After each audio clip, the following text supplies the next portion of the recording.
We've got pendulums coming up, so we're heading down to the floor for this one. I'm going to do approximately 10 reps per side. If you've got more or fewer reps specified in your programming, do the number of reps specified in your individual program. So let's head to the floor. So we're going to be on our backs for this one. We're going to have our arms out in a T position here. So I'm going to have my arms going straight out from my shoulders. Make sure you have enough room side to side.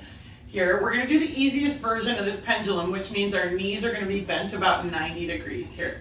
So before you lift your feet up, go ahead and press your low back down to the ground. So at the top here, you always want to have that low back pressed down to the ground and contact there.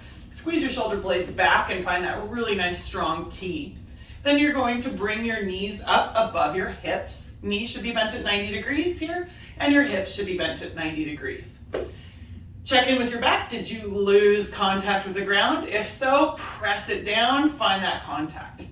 So without lifting either shoulder from the ground, I'm going to take my knees and drop them both down toward my left side. If you want to, you can look over toward your right. That will help you keep your right shoulder down. And then you're going to come back up to center once you've reached your end range of motion with both shoulders on the ground.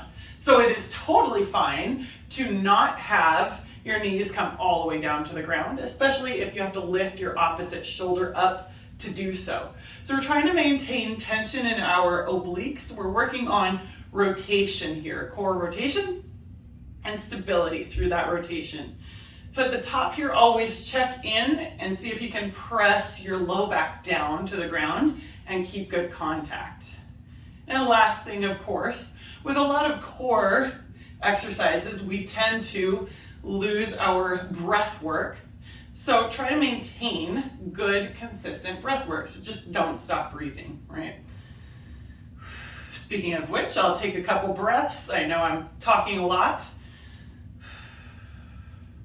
Continue your reps. I'm doing, once again, 10 per side.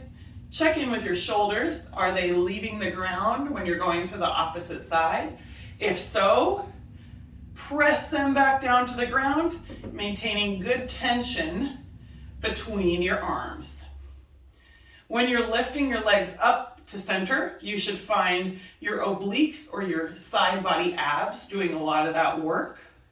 I've got 2 more reps here per side. Well, now 1 more. Check back in with your breath work and with your low back at the top there. That's my 10th one per side. So if you've still got more reps to do, go ahead and complete your reps. If you're already done, move on to the next exercise in your program.